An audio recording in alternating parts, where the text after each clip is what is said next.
We're just two friends who love the movies, call each other every morning. All right, so it's been a minute. Uh, Mitch is in my neck of the woods, except he's close, but still a little too far. That's how big Texas is. Yeah, That's, it's good to be here though. The climate is temperate and it cheers me up. yeah, it's not like how it is over there in Alabama. Do you remember in Alabama where it's like you drive 3 hours, you're in Georgia, you drive 3 hours, you're in Tennessee? You know Mhm. that? Like, Mhm. that's such an amazing feeling, man. Mhm. Anyways, Mitch, you flew in from Georgia to Texas. Did you watch anything? Yes, I did on the plane. I did. Oh, what'd you catch? I watched a great movie called F1. Oh, F1, dude. Was this the first time? F1, first time. And of course, ladies and gentlemen, Wesley was right. Mitch watched a movie that should be seen in the theaters on his phone. I'm sorry. Did you get turbulence in the theaters? I didn't think so, buddy. I'll send you some footage I took of, like, I have the screen in front of me, and then it was on a screen. It wasn't on my phone. Oh, Uh, your laptop or what? no, on the back of the seat. Delta has that, Oh, and wow. so it was nice, and nicer. You know what I mean? And yeah, just I'll send it to you, but I can pan from the video to like the wide open sky. It's just insane. It's an insane way to watch a movie. It's a great way to watch a movie. Wow. So how was it? What did you think of the film? Well, I couldn't find anything not to like about it, man. I love this movie. I love what that guy's up to. Uh, it it, it it's such a crowd pleaser, man. But it's Yeah. also inspiring. It's inspiring. Yeah, man. I thought it was a solid flick. Same thing with Maverick. He's making these movies about these old dogs. Yeah, and I I like that there is a sense of passing the baton, and that they have to do that, but that also that they're not done. You Yeah, know they're not that done. Yeah. it's a really cool thing that he's up to, and I hope he makes more movies like this, man. I don't know what he's got next in the up in his pipeline, but I like this movie a lot.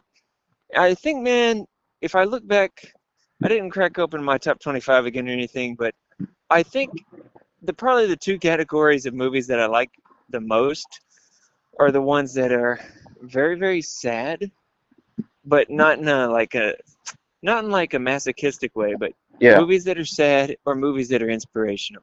Those are the two Yeah. places I like to be, because the sadness to me feels in touch with reality. It feels honest about the way things are, and the Yeah. inspiration doesn't lose sight of what can be, and what we should be striving towards. It's the sort of the Ecclesiastes model of movie consumption. But anyways, yeah, Brad Pitt was awesome in this movie. I don't who's the younger guy. What's his name? Deidre Silva or something like that. He's very good. The Yeah. lady that plays his mom. Do you know her name? I don't, but she's She's she's, very she's good. really good too. She's so good, and Rebecca Ferguson is very good. Javier Bardem is so good. Rebecca It's Ferguson isn't in this movie. Oh, shoot! Don't Yeah, tell me. Don't tell me. Don't tell me. What is it? Tell me. Carrie Condon. Carrie Condon. Of course, she's got an Irish accent. They look similar though. Dude, a lot of people were hating on her chemistry with Brad Pitt, and I No. It was disagree, there. man. It It was was there. very good. You're so right, dude. And like his chemistry with Bardem was really good. Yeah, I bought them as like two old school buddies. I like the commitment that they had to each other. That was dude. You know what, dude? That was just like me and you, homie. I'm gonna make that the thumbnail. Brad Pitt and Javier Bardem. I'm gonna make that our new like just picture for the movie call, and You, just you know, pretend. pretend that's what we look like now. That's yeah, exactly. That's like 100% accurate. You ever seen that comparison of Javier Bardem with Jeffrey Dean Morgan? No, I Yeah, guess I can kind of see that, but people think they look like brothers. yeah. Well, anyways, their commitment to each other in the movie was beautiful, Yeah, and just like little details that it didn't matter that like they didn't follow through on all like the little details about his past. You keep seeing the picture of him and I guess his dad, and yeah. like they didn't get too caught up in it. They just kind of like entertained a mythos.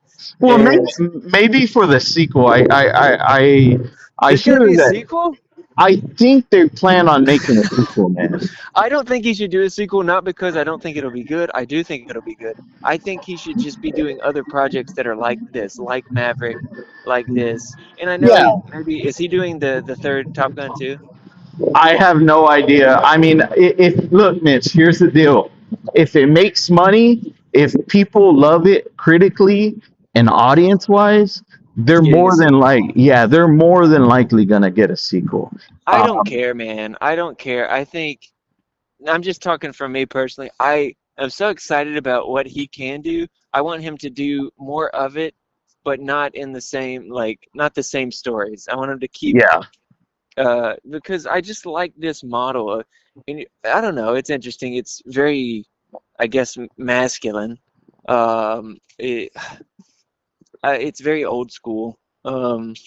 It's just daggone good movie. I really liked it, and it sounds like you liked it a lot too. yeah. I liked it a lot too, man. I remember watching it in the theaters, right? And Hmm. I had went to a matinee showing, and then of course with most matinees, you see a whole bunch of like older folks, right? Dude, I think I loved the reactions of the audience more than the movie. Like everyone was just like clapping or either So on the edge, awesome. like, and you know how like older people are, they're kind of loud in the movies, right? Have you experienced that? Older people, Yes.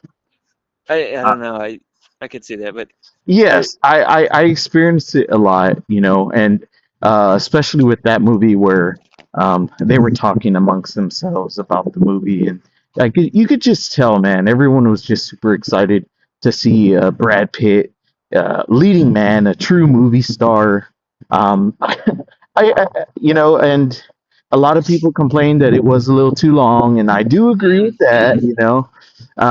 but yeah, overall, man, Oh it's my just a goodness. good, solid film. Well, let me tell you about the length, man, because as soon as I get on the plane, when I get on a plane that has movies, I get straight down to business.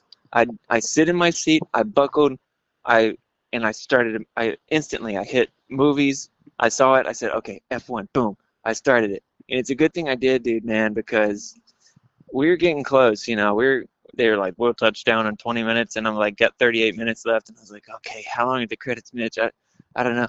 And I was like, "Oh, we're getting close." We kind of hit the tarmac, and I was like, "Oh, it's getting close." I turned to the person in the seat beside me. I said, "Have you ever seen a miracle?" They said, "No, you?" I said, "Not yet." And then, as soon as we said that, they said, "We're having some difficulty getting the thing, the little tunnel thing that they use Yeah. to walk you up." And I was like, "It's a miracle. I'm gonna get to finish it." And I did, and it was great. But yeah, what have you been watching? Yeah, so just this evening, Vanessa and I watched criminally underrated, overlooked B movie from the early 2000s, dude. I love it. It stars Cole Hoser. I can Hauser? never Hauser. Yeah. Paparazzi. Have you seen Paparazzi, dude? Paparazzi. No, I don't. I can't even picture this movie in my head. Dude, this movie was produced by Mel Gibson. Okay, Interesting. it was based off an idea he had, based off he had with paparazzis being a little too aggressive, right, with their approach.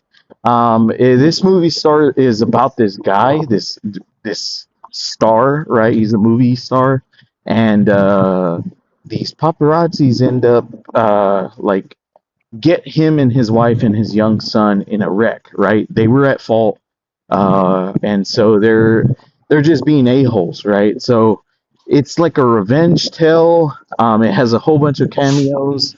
Freaking Chris Rock has a cameo. Matthew McConaughey has a cameo. Alec Baldwin has like a name drop, which is funny because his brother is one of the characters in the movie.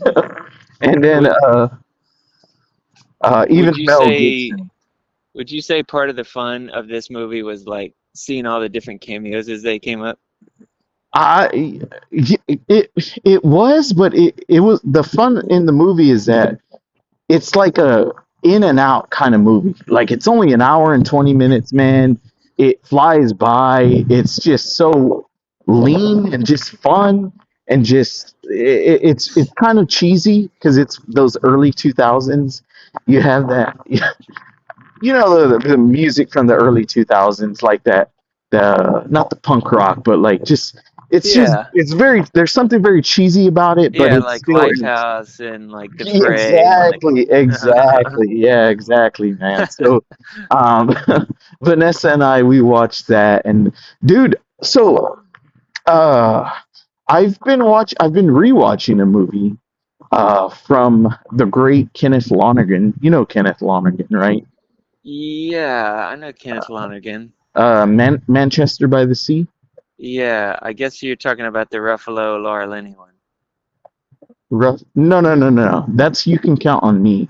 Oh, okay. That's a You're great talking film. about the one that's a female name or something, Margaret. Margaret. Yes, yes. You've So always talked about that one. I need to get around to that one. yeah. Well, it's on HBO Max now, man. They just added it.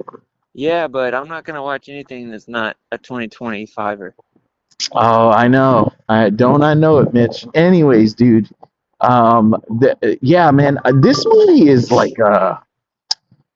it's bizarre, but in the best kind of way.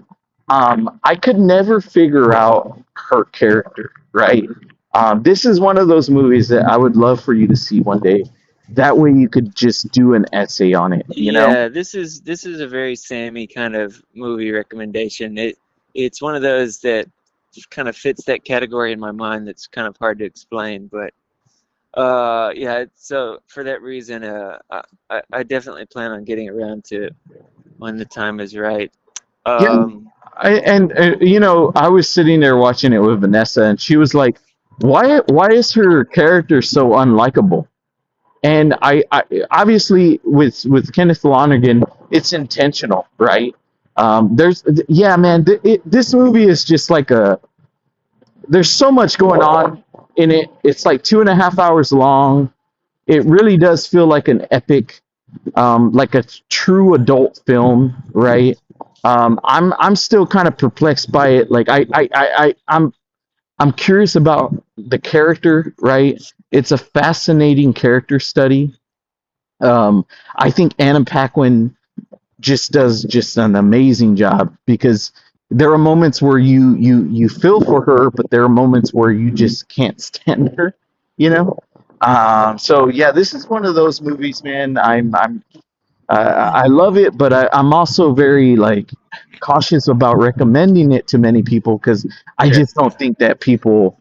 That's maybe there's something like that. Like as I try to, we try to do this when we were talking about Ballast, where I try to kind of give characteristics to what I think of as like a Sammy movie. Yeah. But I think part of it is like a lot of the movies that you really like have stuff in them that's hard to stomach or that is not that doesn't have clean lines. Like me, you, and everyone you know, for Yeah. example, like that's one that's like feels like a Sammy core movie. Are And you saying it's a very gray? Is that what you mean? yeah, gray, but also just it's like upsettingly offbeat. Almost like I don't know. I don't know. But anyways, we're getting closer. We're getting closer. That's one that I have in my mind's eye of that category. But I was thinking about what you said about Paparazzi being criminally underrated, and And I was just trying to imagine, what that would mean. Like if you had to prosecute someone for underrating a movie. Well, Uh, dude, I swore that Roger Ebert wrote a review on it, and like I you don't couldn't want find to. it? Well, I couldn't find it. Like the closest thing I could find was him reviewing a highly recommending a movie called, I think, Paparazzo with Michael Pitt or something. Oh, okay. Yeah, so I couldn't find it, but man, I just enjoyed this. Yeah, it's just a cool. It has Dennis Farina in it and Tom Sizemore in it. I Uh, watched a movie that was panned by critics recently that I wanted to talk a little bit about. which one? It's called Man Down. Hey, is that the one with Shia LaBeouf? Or Yeah. Labif? Did you catch that one? Dude, I've seen it, but I'm gonna say I haven't seen it because I can't. It was so long ago, like I can't really remember it. So I'll just say I haven't seen it. But go ahead and tell me. Well, I have had my eye on it since I saw the trailer when the trailer came out years and years ago. And the trailer was compelling to me. It was like comparing, it was really kind of when LaBeouf was hitting his stride as like being like the next guy, the next method actor. And in this trailer, it like compared him to Brando. And it was just his performance, the shots they gave of him in the trailer were just, I always wanted to see it. But I have this acquaintance that honestly, he's just like an online acquaintance that I've actually met him in person. I take that back. But we talk about theology and philosophy a lot, and this is one of his favorite movies. And just recently, he had sent me like a screen grab of a Twitter post that had said like movies you love that nobody ever talks about, and all the different responses. And his response was Man Down. And I was like, let me see if it's anywhere. And I saw that it was on Prime, and so I watched it. And Whoa! Wait, Mitch. So you're saying this is a 2025 movie, no, it's not a 2025 movie. It's from but years ago. but you just said that you're only watching 2025 movies. That's right. So whenever I recommend a movie, you won't watch it. Right. But when someone else recommends it, you'll watch it. Well, you see, Sam, this was in a little thing I like to call the past. Anyways, as I was saying, I watched the movie, and doggone it, man, it's I can kind of imagine why critics didn't like it because it was pretty aggressive. I mean, you remember Brothers Yeah. with Tobey Maguire? It's a PTSD movie in that vein. You know, it's interacting with all that went on in Afghanistan, Iraq. Uh, I don't know a lot about that world, but we got a lot of movies about those soldiers in that Yeah. situation. And Shia LaBeouf, I mean, he brings it. There's no question about it. And you could tell that a writer wrote it. That sounds dumb, but what I mean is somebody that can write, loves to write, has thought about writing, studied writing. You Yeah. could tell that a writer. It just had like that rhythm, and it had those kind of bookends. But it was pretty compelling, very raw, very visceral, but mostly, it's like his performance, man. Like his performance is so powerful, so powerful. So overall, it was a good movie. Would you recommend it to me? I would recommend it to you. I think you can get something out of it. Not that I think you're gonna walk away saying like, uh, I, but I think you would have basically a positive experience with it. And insofar, positive is probably the wrong word, but I I think. But the final thing I want to say about it is the way this movie is marketed. So unlike books, with books, once they've marketed it and they've printed like 100,000 copies of it, that's that, right? Yeah. Maybe there's another edition later where they get to try something different, Yeah. different cover art, different synopsis on the back, different critical blurbs. But with movies on like different platforms, they can change it whenever they want. So if a Yeah. movie got bombed by critics or whatever, or target demographic didn't like it, they still want to get clicks on that movie, right? Yeah. And so the when you go into Amazon Prime and you click on a movie, it takes you into this larger page where it has a synopsis, and it usually has like a still from the movie. And this one used a still of Shia LaBeouf and Kate Mara kind of like looking at each other lovingly and smiling. So it was like, okay, if people see that thumbnail, they're going to think that this is a romance. It's a romance movie. Yeah. Okay? The synopsis talked about, it was like, this character played by Shia LaBeouf wanders a post-apocalyptic America looking for his family. And I'm like, dude, that was not even like, that was like a metaphorical thing that was happening in the movie. So, like, what do you do? So they're like, let's target the people who like post-apocalyptic action thrillers, and let's target the people who like romance. Let's find somebody that's going to watch this dang movie. So Crazy. the best question is, Mitch, how would you have marketed this movie? Well, I mean, that's not the right question, because if my job was to market it, I might do anything, like exactly what they did. Well, But what's how the should it most be marketed? yeah? How Like, should it be what's marketed? the most accurate way to market it is as a psychological drama, PTSD, suspense. It's very much like Brothers, I would say. Those are good companion movies. And just like that one had an awesome performance by Tobey Maguire, this one has an awesome performance by Shia LaBeouf. Dude, I honestly think that that's Tobey Maguire's best performance, man. I really do too, man. And I critics were so on that movie. That I love that movie. That's Yeah, a movie that really stands out in my heart and head.